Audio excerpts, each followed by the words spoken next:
Hello friends, मैं हूं doctor नवीन अग्रवाल। मैं एक इंटरवेंशनल कार्डियोलॉजिस्ट और गुजरात के वलसाड़ और वापी जिले में प्रैक्टिस करता हूं।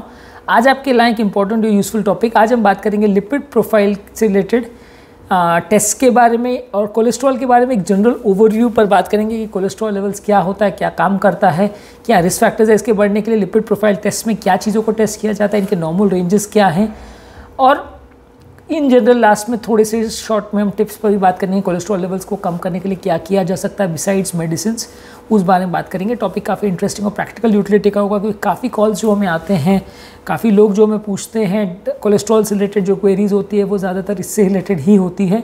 तो आज उस बारे में बात करेंगे। ये टॉपिक होपफुली आपके सारे क्वेरीज़ को आंसर करेगा, इसलिए रिक्वेस्ट करूंगा कि एंड तक देखें। जो लोग हमारे चैनल पर नए हैं उन्हें रिक्वेस्ट करूंगा कि चैनल को सब्सक्राइब करें, और जो लोग इस कंटेंट को इंग्लिश में देखना चाहते हैं उनके लिए रिसेंटली डॉक्टर नवीन अग्रवाल कार्डियो केयर इंग्लिश करके अपना चैनल स्टार्ट किया है। आप उस कंटेंट को इंग्लिश में भी देख सकते हैं।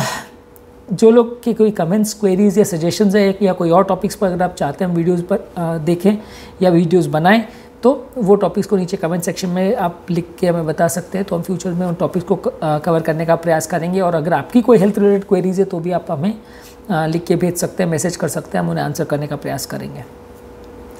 आज का टॉपिक है कोलेस्ट्रॉल लेवल्स के ऊपर। कोलेस्ट्रॉल बेसिकली एक फैट कंटेंट है या ऑयल है जो बॉडी में, ब्लड में डिज़ोल्व रहता है। ये बेसिकली बॉडी के हीलिंग फंक्शंस के लिए रिक्वायरमेंट इसकी रहती है। सेल मेम्ब्रेन्स इससे बनते हैं, बॉडी के कई हार्मोन्स इससे काम करते हैं। तो इसलिए कोलेस्ट्रॉल जो है ऐसा नहीं है कि बॉडी को उसको ज़ीरो ज़रूरत है, और बॉडी में कोलेस्ट्रॉल जो है सिर्फ नुकसान ही करता है। पर over a period of time जितना ज़्यादा कोलेस्ट्रॉल हो जाए और वो अगर नलियों में डिपॉजिट होने लग जाए तो धीरे धीरे करके नलियों को चोक करने लगता है, नलियों को नुकसान करता है, हार्ट अटैक आने का चांस बढ़ जाता है, लकवा होने का चांस बढ़ जाता है, बीमारियां होने का चांस बढ़ जाता है। तो कोलेस्ट्रॉल लेवल जितना ज़्यादा बढ़ते जाता है वो नुकसानदायक होते जाता है। तो कोलेस्ट्रॉल बेसिकली थोड़ा अमाउंट में होना तो बॉडी के लिए अच्छा है, क्योंकि हीलिंग के लिए ज़रूरी है, सेल मेम्ब्रेन्स के लिए ज़रूरी है, बहुत सारे मेटाबॉलिक फंक्शंस करता है। लेकिन जितना ज़्यादा होगा उतना नुकसान करेगा। बेसिकली कोलेस्ट्रॉल होने के या ज़्यादा कोलेस्ट्रॉल होने के कोई सिम्टम्स नहीं होते। आपको ऊपर से पता नहीं चलता कि कोलेस्ट्रॉल लेवल्स कितने हैं, किसके कौन डिस्लिपिडेमिक है, आपको कभी पता नहीं चलेगा। कुछ स्किन साइंस ऐसे होते हैं कि स्किन में कोई टैग्स वगैरह हो जाते हैं, किसी को स्किन में कोई अलग तरह के रैशेस हो जाते हैं जो कि हाई कोलेस्ट्रॉल लेवल्स की वजह से होते हैं, वो अलग चीज़ है। पर इसके अलावा कोलेस्ट्रॉल लेवल्स का कोई सुपरफिशियल मार्कर नहीं है, या ऊपर से स्किन को देख के या बॉडी को देख के आप बता नहीं सकते कि किसी का कोलेस्ट्रॉल लेवल ज़्यादा है या नहीं। इसके पर से कोई सिम्टम्स नहीं होते। कई लोग हमसे पूछते हैं कि साहब मेरा कोलेस्ट्रॉल बढ़ गया, मुझे छाती में दर्द हो रहा है, इसीलिए वजह से हो रहा है क्या, मुझे जो तकलीफ हो रही है इसी वजह से हो रही है। कोलेस्ट्रॉल लेवल्स अगर नली में ब्लॉकेज क्रिएट करेगा, नली में ब्लॉकेज अगर 70-80% से ज़्यादा होगा, नली का ब्लड सप्लाई कॉम्प्रोमाइज होगा तो ही वो दर्द करेगा। अपने आप ब्लड कोलेस्ट्रॉल अगर 120-130 हो गया या जो भी लेवल्स पे पहुंच गया, वो अपने आप में दर्द नहीं करेगा, अनलेस उसकी वजह से कोई साइड इफेक्ट्स क्रिएट हो और उसकी वजह से कोई ब्लॉकेज क्रिएट हो तो ही पेन होगा, अदरवाइज नहीं होगा। कोलेस्ट्रॉल अपने आप में कोई सिम्टम्स लोगों को प्रोड्यूस नहीं करता, और अगर किसी का कोलेस्ट्रॉल लेवल 500 भी हो, अनलेस उसको कोई ब्लॉकेज की वजह से हार्ट अटैक आ जाए या कोई बड़ा सिम्टम हो जाए, तब तक सिर्फ पेशेंट को देख के या क्लिनिकली एग्जामिन करके डॉक्टर भी नहीं बता सकता कि इसका कोलेस्ट्रॉल कंटेंट कितना है। ब्लड टेस्ट ही उसके लिए करना ज़रूरी है। लिपिड प्रोफाइल करके टेस्ट होता है जिसको अर्ली मॉर्निंग सैंपल में लिया जाता है। अर्ली मॉर्निंग लेने का रीज़न ये है कि उस समय ब्लड लेवल सबसे ज़्यादा स्टैटिक रहते हैं और फूड से अफेक्टेड नहीं होते। खाली पेट इनको करना चाहिए, क्योंकि खाना खाने के कुछ घंटे बाद अपने खाने में क्या लिया, किस तरह का फूड कंटेंट लिया, उसके हिसाब से आपके कोलेस्ट्रॉल लेवल्स में सिग्निफिकेंट वेरिएशन आ सकता है। तो इसलिए आपको जो आप डाइट ले रहे हो उससे पहले कोलेस्ट्रॉल लेवल्स को चेक करना है।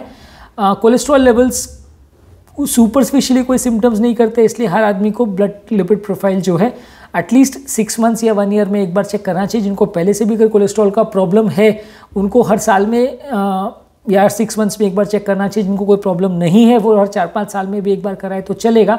फिर भी as a part of routine health checkup हम ज़्यादातर रिकमेंड करते हैं एटलीस्ट हर साल में एक बार करा लीजिए। कराने में कुछ ज़्यादा नहीं है।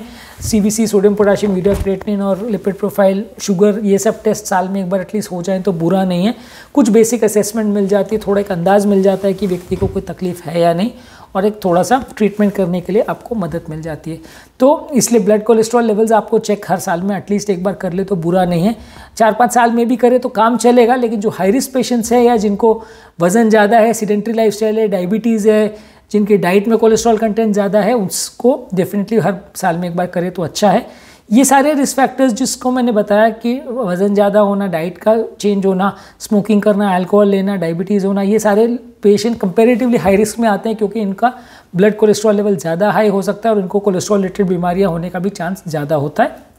जो लिपिड प्रोफाइल टेस्ट हम करते हैं उसमें टोटल कोलेस्ट्रॉल लेवल मेजर होता है, total lipids, total phospholipids, HDL, LDL levels, triglyceride levels, उनके रेशियोज़, ये सारे चीज़ कैलकुलेट होते हैं। कई लोग हमें सिर्फ टोटल कोलेस्ट्रॉल का रिपोर्ट भेज देते हैं कि साहब टोटल कोलेस्ट्रॉल लेवल इतना है, अब इसको क्या करना है। तो टोटल कोलेस्ट्रॉल लेवल्स की उतनी ज़्यादा इंपॉर्टेंस नहीं है। सबसे ज़्यादा इंपॉर्टेंस ज़्यादातर LDL लेवल्स को दिया जाता है, इन्हें लो डेंसिटी लाइपोप्रोटीन को दिया जाता है। HDL लेवल्स का गुड कोलेस्ट्रॉल है, उसका ज़्यादा होना बड में अच्छा है, हालांकि उसके हिसाब से मेडिसिन को इतना ज़्यादा ट्रीट नहीं किया जाता क्योंकि ज़्यादातर जो मेडिसिन HDL लेवल्स को बढ़ाने के लिए दी जाती है उनके साइड इफेक्ट ज़्यादा होते हैं, फ़ायदा ज़्यादा नहीं होता, इसलिए HDL को उतना ज़्यादा टारगेट नहीं किया जाता। ट्राइग्लिसराइड लेवल्स डायबिटिक पेशेंट में ज़्यादा टारगेट किया जाता है, पर अदरवाइज ट्राइग्लिसराइड्स को भी आप उतना ट्रीट ना करें। रेशियो का जहाँ तक बात है, रेशियो का मतलब ये है कि जितना गुड और बैड कोलेस्ट्रॉल का जो रेशियो है, ऑब्वियसली रेशियो जितना ज़्यादा फ़र्क रहेगा उतना पेशेंट के लिए ज़्यादा बुरा है। तो अगर रेशियो ज़्यादा हाई है, हालांकि सिर्फ रेशियो को देख के भी ट्रीटमेंट उतना प्लान नहीं करते, लेकिन हाँ रेशियो एक तरह से इनडायरेक्ट मार्कर है ये बताने के लिए कि आपका LDL और HDL के बीच में कितना रेशियो है, वो जितना ज़्यादा होगा उतना बुरा है पेशेंट के लिए, उतना उसको अग्रेसिव ट्रीटमेंट करना पड़ेगा। बात आते हैं कौन कौन से चीज़ों को मेजर किया जाता है लिपिड प्रोफाइल में। LDL लेवल्स को मेजर किया जाता है। LDL का नॉर्मली जो रेगुलर रिस्क पेशेंट्स है उसमें LDL को 100 तक टारगेट करते हैं, 100 से नीचे रहना चाहिए LDL।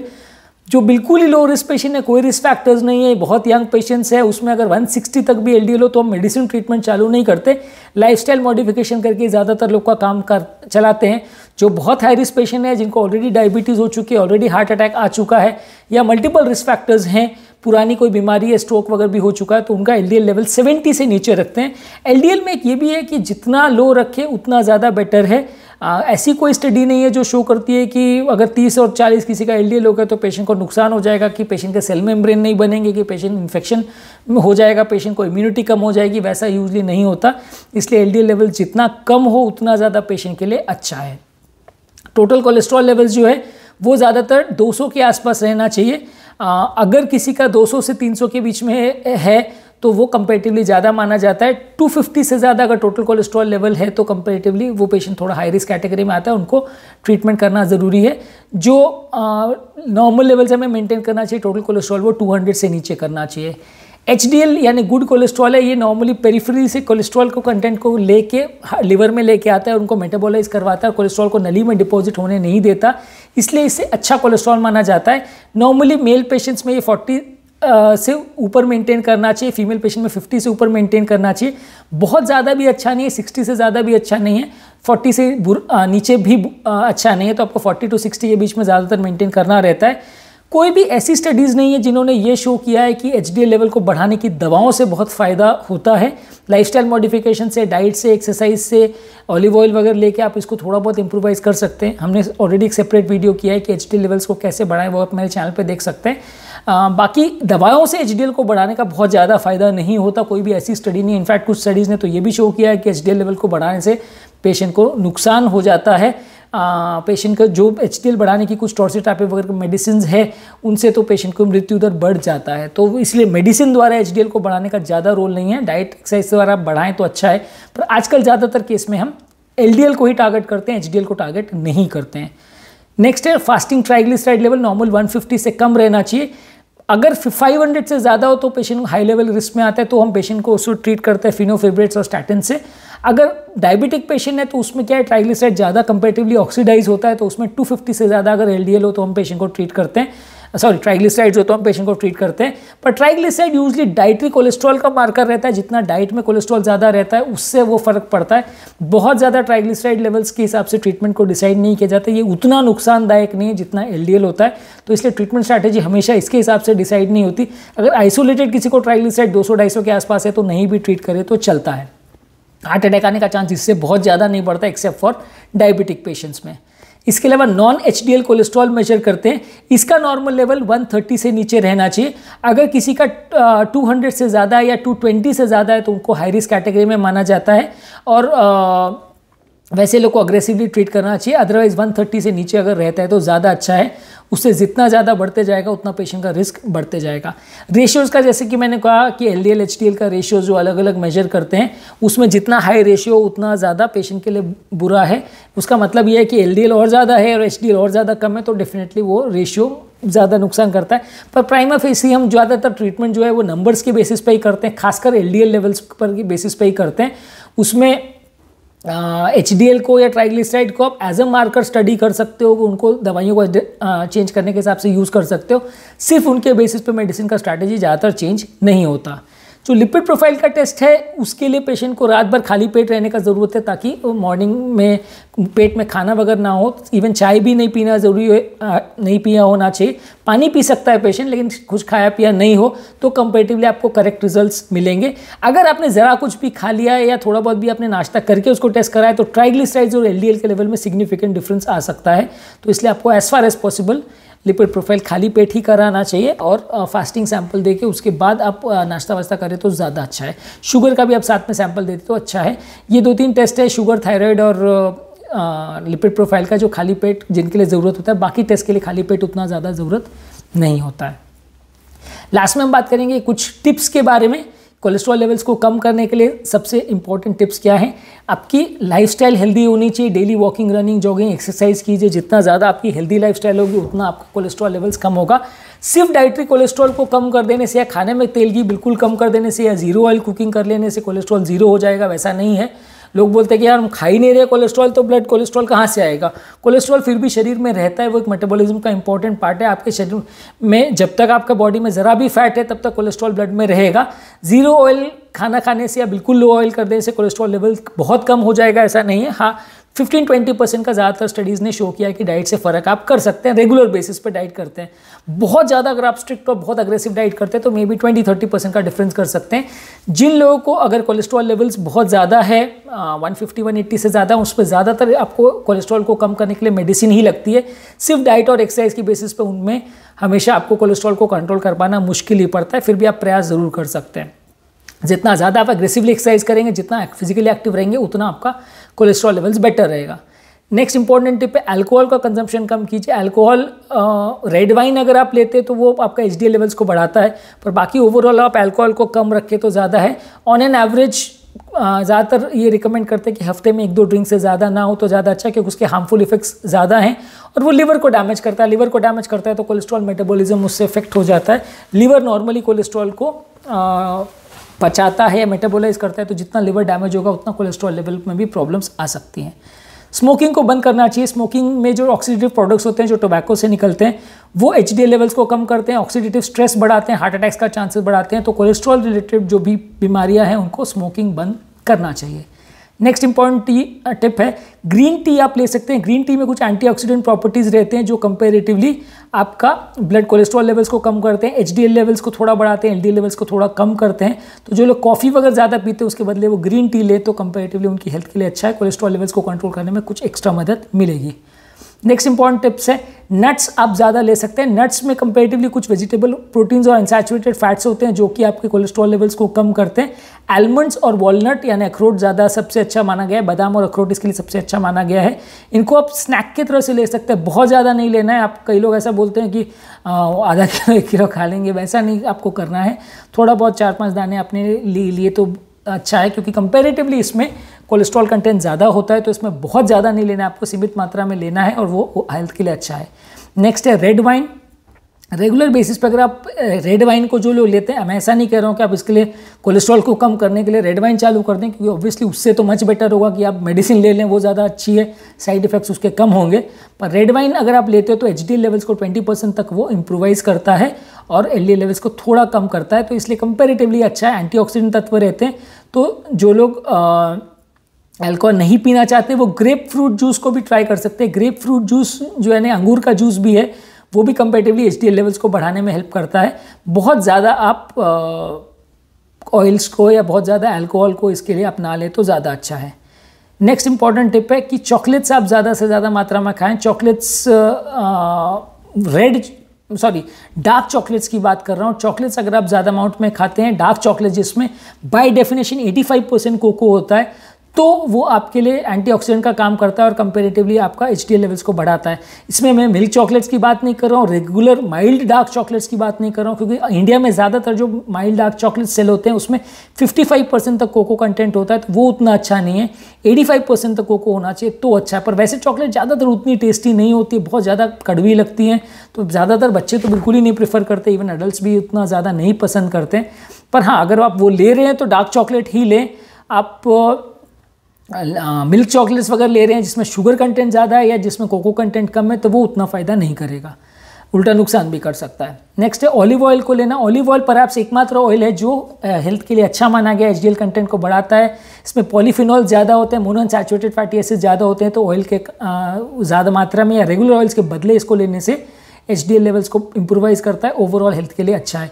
तो जो लोग को भी कुकिंग के लिए यूज़ करना है वो ऑलिव ऑयल यूज़ करते हैं, पर ऑलिव ऑयल का सैचुरेशन पॉइंट थोड़ा कम रहता है, तो स्मोक पॉइंट थोड़ा कम रहता है, तो इसलिए इसको बहुत ज़्यादा हैवी कुकिंग के लिए या हाई प्रेशर या हाई टेम्परेचर कुकिंग के लिए आप यूज़ नहीं कर सकते। मल्टीपल डीप फ्राइंग के लिए इसको बार बार यूज़ नहीं कर सकते, क्योंकि ये ख़राब हो जाता है। स्मोक पॉइंट अचीव हो जाने के बाद ये सड़ जाता है, तो उसमें पेशेंट को नुकसान होता है। तो इसको आप थोड़े कम टेम्परेचर्स पे कुक करने के लिए यूज़ कर सकते हैं, गार्निशिंग के लिए यूज़ कर सकते हैं। नेक्स्ट इंपॉर्टेंट टिप है जिंजर यानी अदरक को आप ले सकते हैं। इसमें कुछ एंटी इन्फ्लेमेटरी प्रॉपर्टीज़ होती हैं जो कि आपके ब्लड कोलेस्ट्रॉल लेवल्स को कम करती हैं, और इसमें कुछ एंजाइम्स भी रहते हैं जो कि ब्लड कोलेस्ट्रॉल लेवल्स को कम करते हैं। तो अदरक ज़्यादा मात्रा में चाय के साथ लें या अलग से लें तो वो हेल्थ के लिए अच्छा माना गया है। नेक्स्ट इंपॉर्टेंट टिप है एवोकाडोज। एवोकाडोज में भी मोनोअनसैचुरेटेड फैटी एसिड ज़्यादा रहते हैं और बीटा साइटोस्टेरोल करके कंपाउंड रहता है जो बॉडी के ब्लड लेवल्स को, कोलेस्ट्रॉल को कम करता है। तो एवोकाडोज या उनका ऑयल अगर आप लेते हैं तो ज़्यादा अच्छा है। एवोकाडो ऑयल बहुत ज़्यादा रिकमेंड नहीं करूँगा, रेगुलर ऑयल के बदले यूज़ कर सकते हैं, क्योंकि कोई भी ऑयल ओवरऑल तो नुकसान ही करता है। पर एवोकाडोज को अगर आप एज ए फ्रूट ले रहे हैं तो ज़्यादा अच्छा है। ऑयल अगर बाकी ऑयल्स के बदले ले रहे हैं तो चलेगा। नेक्स्ट इंपॉर्टेंट टिप है हल्दी यानी टर्मरिक। टर्मरिक में कुछ एंटी इन्फ्लेमेटरी प्रॉपर्टीज़ रहते हैं जो ब्लड कोलेस्ट्रॉल को कम करते हैं, LDL लेवल्स को कम करते हैं, और एनिमल स्टडीज़ थोड़ी ज़्यादा है जिन्होंने शो किया इसमें बेनिफिशियल है। ह्यूमंस में उतना ज़्यादा इसमें इफेक्ट स्टडी नहीं हुआ है, कोई बड़ी ट्रायल्स नहीं है, पर बोला जाता है कि ये अच्छा प्रोडक्ट है। अगर किसी को कोलेस्ट्रॉल का प्रॉब्लम है तो वो इसे ले सकते हैं।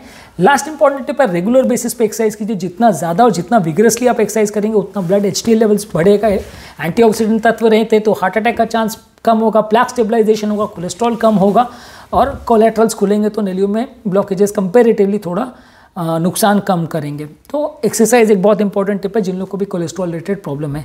तो आज के टॉपिक में हमने बात की कि कोलेस्ट्रॉल क्या होता है, क्या नुकसान करता है, क्या इसके प्रॉब्लम्स होते हैं और कैसे इसे कम किया जाए, कौन कौन से पैरामीटर्स को जज किया जाता है लिपिड प्रोफाइल टेस्ट में। तो वो चीज़ों पर हमने बात की। एक जनरल कोलेस्ट्रॉल क्या होता है उसका ब्रीफ ओवरव्यू मैंने आपको दिया ताकि आपको एक बेसिक आइडिया हो जाए और क्या क्या चीज़ें आप कर सकते हैं उसको कम करने के लिए विदाउट मेडिसिन, उस बारे में बात की। होपफुली आपको कुछ यूजफुल टिप्स मिले होंगे। हमारे चैनल का बेसिक पर्पज़ ये है कि हार्ट और हेल्थ से रिलेटेड साइंटिफिकली करेक्ट इन्फॉर्मेशन हम आपके लाते हैं ताकि इस तरह के कंटेंट के लिए आपको भटकना नहीं पड़े, आपको डॉक्टर्स और फ्रेंड्स और रिलेटिव्स पर डिपेंडेंट ना होना पड़े, आप अपने पेशेंट को बेटर मैनेज कर सकें, उनकी बीमारी को समझ सकें, उनको हेल्थ को समझ सकें और जगह जगह चीट ना हो जाए, जगह जगह बेवकूफ़ ना बने। यदि आपको हमारे चैनल का कॉन्सेप्ट अच्छा लगता है तो वीडियोस को लाइक कीजिए, चैनल को सब्सक्राइब कीजिए। यदि आपको कंटेंट लगता है कि फ्रेंड्स और रिलेटिव्स के लिए यूजफुल हो तो लिंक को उनके साथ शेयर कीजिए। और यदि आपकी कोई कमेंट्स, क्वेरी, सजेशंस है या कोई और टॉपिक्स पर आप चाहते हैं वीडियोस बनाएं तो नीचे कमेंट सेक्शन में उनके बारे में बताइए, हम उन टॉपिक्स को डेफिनेटली कवर करने का प्रयास करेंगे। कोई हेल्थ रिलेटेड क्वेरीज भी अगर आपकी है तो आप उन्हें कमेंट सेक्शन में लिख सकते हैं। हम ऑनलाइन कंसल्टेशंस तो नहीं कर रहे हैं, लेकिन अगर आप कोई हेल्थ रिलेटेड क्वेरी है तो हम आपको फ्री ऑफ चार्ज उसको सॉल्व आउट करने का प्रयास करेंगे। अंत में मैं डॉक्टर नवीन अग्रवाल तहे दिल से आपका शुक्रिया अदा करूँगा कि आपने मेरे टॉपिक को एंड तक देखा। और जो लोग मेरे चैनल पर नए हैं उन्हें रिक्वेस्ट करूँगा कि चैनल को सब्सक्राइब करें। जो लोग इस कंटेंट को इंग्लिश में देखना चाहते हैं उनके लिए रिसेंटली डॉक्टर नवीन अग्रवाल कार्डियो केयर इंग्लिश करके हमने चैनल स्टार्ट किया है। उस कंटेंट को over a period of time English में भी देख सकते हैं। Thank you.